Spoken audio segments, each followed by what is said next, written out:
आणि तिथे तर निश्चितपणे एकट्याला लढण्याचा निर्णय आहे आणि योग्य निर्णय मोदी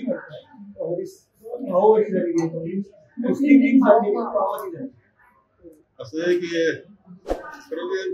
राज्यघटनेचा विचार हा काँग्रेसचा विचार आहे हे आपण लक्षात ठेवतो. राज्यघटनेचे मूलभूत तत्व हा काँग्रेसचा विचार आहे आणि काँग्रेसचे तत्वज्ञान आणि राज्यघटनेचं तत्वज्ञान हे आपल्या संतांकडून आलेलं तत्वज्ञान आहे, समतेचं तत्वज्ञान आहे. माणसाला माणसाप्रमाणे कायम वागवलं गेलं पाहिजे, सर्व त्यामध्ये समानता आहे. आणि यावर जर असे पंतप्रधान टीका करत असतील ते राज्यघटनेला मानतात की नाही हा प्रश्न उलटा आपल्याकडून विचारला जाऊ शकतो. आमचं तत्वज्ञान राज्यघटनेचं तत्वज्ञान आहे आणि त्यामुळे राज्यघटनेला जर पंतप्रधान म्हणत असतील मानत असतील तर आमच्या तत्वज्ञानाला मानतात असं म्हणावं लागणार. ते मानत नाही म्हणून असं बोलतात.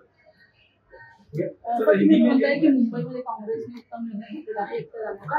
मात्र तशा पद्धतीने होतं मागच्या काही वेळामध्ये ज्या निवडणुका पार पडलेल्या आहेत त्याच्यामध्ये काँग्रेसला कुठेतरी म्हणजे मनात भाव तेवढं यश मिळताना पाहायला मिळत नाहीये. तर आता या आगामी निवडणुकांसाठी काँग्रेस पूर्णपणे तयार आहे का? काँग्रेस तयार आहे. काँग्रेसला विचार आहे. काँग्रेस ही विचाराची चळवळ आहे आणि त्या विचाराकरता ते लढतंय. त्यामुळं एक आहे की या जनतेमध्ये हा विचार मांडणारे खूप लोक आहेत.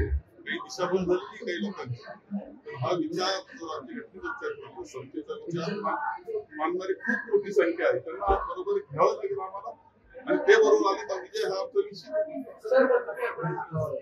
मुंबई महापालिका निवडणूक सोहळा लढताय काँग्रेस, याचा फायदा सत्ताधारी पक्ष एकत्र निवडणुकीत सावरला लागला. तुम्ही आता महाविकास असं काही नाही. शेवटी ही लढाई विचाराची लढाई चालली आहे. आम्ही आमच्या विचाराकरता लढतो आहोत, संघटन करता लढतो आहोत, देशासाठी लढतो आहोत, त्यामुळे मुंबईसाठी सुद्धा मुंबईच्या हितासाठी लढतो आहोत.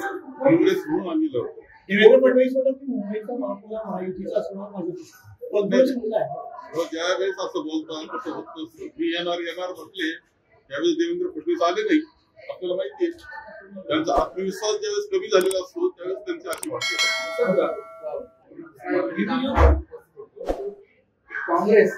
काँग्रेस आता महापौर पदाचा दावेदार म्हणून निवडणुकीत सामोरं जाणार का? कारण आम्ही जिंकण्याकरताच लढतो आहोत आणि त्यामध्ये महापौर काँग्रेसचा याकरता 100% आम्ही प्रयत्न करणार, यशस्वी होणार.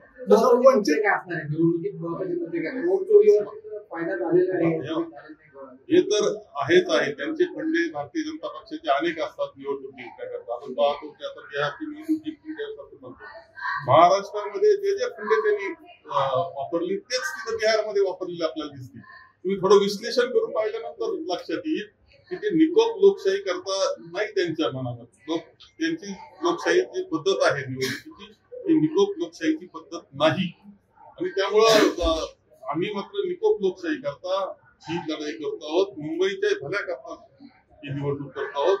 काँग्रेसचा विचार हा सर्वांच्या भल्याचा आहे, देशाच्या भल्याचा आहे, मुंबईच्या भल्याचा. विषय असा होता की आपण जर लोकसभा बघितली किंवा लोकसभा बघितली, विधानसभा बघितली, जेव्हा महाविकास आघाडी होती दोन्ही पक्षांना फायदा झालेला आहे.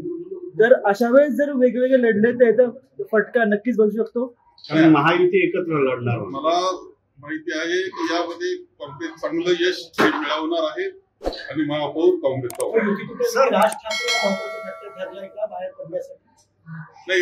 यामध्ये काँग्रेस पक्ष आहे, हा राष्ट्रीय पक्ष आहे. कदाचित अडचणीचा कालखंड त्यांनी पाहिलेला असेल परंतु तो राष्ट्रीय पक्ष आहे. आम्ही लोकांचा साथ घालणार आहोत, बरोबर घेणार आहोत आणि जिंकणार आहोत.